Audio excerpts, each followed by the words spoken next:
Hello students, स्वागत है आप सभी का आपके अपने यूट्यूब चैनल साई-फाई स्टडी में। स्टूडेंट्स, आज की इस वीडियो में हम लोग दो ऐसे महत्वपूर्ण प्रश्नों को करने वाले हैं जो कि दोनों प्रश्न अक्सर आपके कॉम्पिटिटिव एग्ज़ाम में आपको अक्सर देखने को मिलते हैं, इस टाइप के प्रश्न। तो इन दोनों प्रश्न बहुत इम्पॉर्टेंट हैं और इन प्रश्नों को शुरू से अंत तक जरूर देखिएगा और एक एक स्टेप को ध्यानपूर्वक जरूर समझिएगा। तो आइए वीडियो को स्टार्ट करते हैं। प्रश्न आपसे पूछा हुआ है कि किसी राशि का 5% 600 रुपये के 15% के बराबर है, वह राशि ज्ञात कीजिए। यानी प्रश्न में कह रहा है कि कोई राशि का, किसी भी राशि का, राशि मतलब वही संख्या, किसी संख्या का 5% 600 रुपये के 15% के बराबर है, तो वह संख्या आपको बतानी है कि वह संख्या कौन सी है। तो हम मान लेंगे कि वह राशि यक्स है। तो क्या लिखेंगे, देखिए यहाँ पे लिखेंगे, यहाँ पे माना वह राशि क्या है, वह राशि x है। माना वह राशि x है, ठीक है, x है। अब देखिए प्रश्न में क्या बोला हुआ है, माना वह राशि x है, तो किसी राशि का 5% यानी यक्स का 5%, यक्स का 5% यानी यक्स गुणे का मतलब गुणे, और 5% का मतलब कि 5 और प्रतिशत जब लगा होता है तो बटे में 100 लिखते हैं, बटे में 100। और वह किसके बराबर है, तो वह बराबर है 600 रुपये के 15% के बराबर, यानी 600 गुणे 15 और बटे में 100, ठीक है। अब यहाँ से सॉल्व करके इसको हमें यक्स का मान निकालना है। तो यहाँ से आप देख रहे हैं कि 0 से 0, यह दोनों 0 कट गए। यहाँ पे देखिए 5 से यह 100 कट रहा है, 5 दूनी 10 और यह 0 20 हो गया। अब यहाँ से देखिए यक्स बराबर क्या हो जाएगा, यहाँ से यक्स बराबर यहाँ से हो जाएगा आपका, देखिए यह तिरछा गुणा भी हो जाएगा, तो 20 जो है कहाँ चला जाएगा, इधर अंश में चला जाएगा। यानी यहाँ से हो जाएगा आपका 15 का 6 में गुणा, तो 15 छक्का 90 और गुणे 20 गुणा कर देंगे यहाँ से, तो यह क्या हो जाएगा, 9 दूनी 18 और यह 2 0 है तो 2 0 लग जाएगा। यानी यक्स बराबर क्या आया स्टूडेंट्स, यहाँ से यक्स बराबर 1800, यहाँ से यक्स बराबर 1800। यानी वह राशि कौन सी है, 1800 वह राशि है जिसका, उस राशि का 5% 600 रुपये के 15% के बराबर होगा। क्वेश्चन छोटा ही है लेकिन अक्सर या अलग अलग प्रकार के कॉम्पिटिटिव एग्जाम में आपसे पूछ लेता है, तो यही आपका आंसर हो जाएगा। आइए अगले प्रश्न को देखते हैं स्टूडेंट्स। अगला प्रश्न आपका देखिए, प्रश्न नंबर 2 है।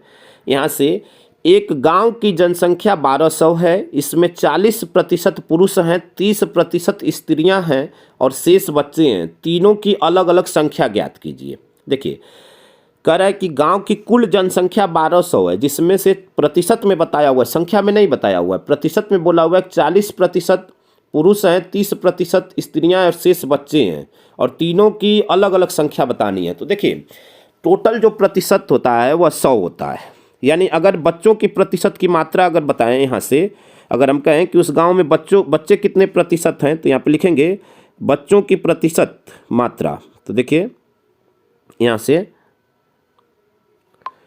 बच्चों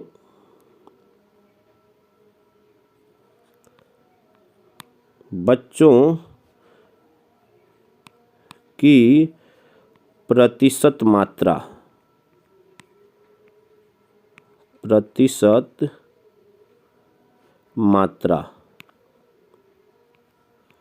बच्चों की प्रतिशत मात्रा। तो आप जानते हैं कि जो प्रतिशत होता है वह 100 में होता है।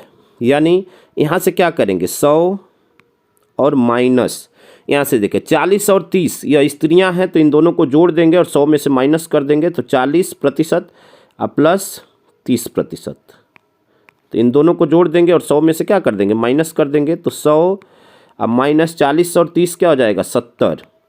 यानी उस गांव में 30% बच्चे हैं। कितने प्रतिशत बच्चे हैं, 30%। अब प्रश्न में क्या पूछा हुआ है, यह देखिए, तीनों की अलग अलग संख्या ज्ञात कीजिए। यानी पुरुष की, स्त्री की और बच्चों की, तीनों की अलग अलग संख्या ज्ञात करनी है। तो देखिए पुरुष की संख्या निकालते हैं, तो यहाँ पे लिखेंगे पुरुष की संख्या, पुरुष की संख्या बराबर पुरुष की संख्या क्या हो जाएगा 1200 का 40%। का मतलब होता है स्टूडेंट्स गुणा, तो 1200 का 40% का मतलब यह हो गया 40। अब प्रतिशत जहाँ पे भी लगा होगा तो बटे में हमेशा 100 होगा। अब यहाँ से देखिए 0 से 0 कटा, 0 से 0 कटा। अब बचा क्या यहाँ से बचा 12 और गुणे 40। इन दोनों का गुणा कर लेंगे, तो इन दोनों का गुणा करेंगे, देखिए क्या मिलेगा यहाँ से 12 चौके 48 और यह एक 0, यानी उस गांव में जो पुरुषों की संख्या है वह क्या हो गई 480 होगी। ठीक है, 480 पुरुष हैं। अब आइए स्त्रियों की संख्या को निकालते हैं। तो अब यहाँ से लिखेंगे, देखिए यहाँ से स्त्रियों की संख्या, यहाँ से स्त्रियों की संख्या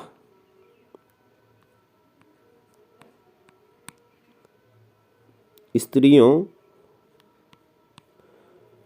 की संख्या और स्त्रियां उसमें 30% हैं। यहाँ पे आप देख सकते हैं स्त्रियां उसमें कितनी हैं, देखिए प्रश्न में बोला हुआ 30% स्त्रियां हैं और 30% बच्चे भी हैं।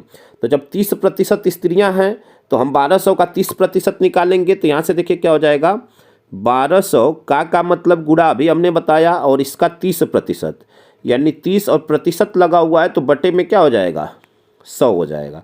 यहाँ 2 0 से 2 0 क्या हो जाएंगे कट जाएंगे। अब क्या बचा 12 और गुणे 30 गुणा कर देंगे तो 12 तिहाई 36 यानी 360, यानी उस गांव में जो स्त्रियों की संख्या है वह क्या हो जाएगा 360। ये आपका आंसर हो जाएगा। अब आपसे पूछा हुआ है बच्चों की संख्या, तो यहाँ से निकालेंगे, लिखेंगे बच्चों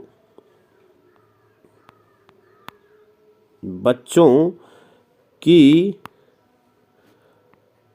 संख्या, बच्चों की संख्या बराबर, अब बच्चे भी 30% हैं। अभी हमने आपको दिखाया है कि जो बच्चों की संख्या है वो अभी 30% है। यहाँ पे देखिए अभी हमने निकाला एक 30% बच्चे हैं यहाँ पे।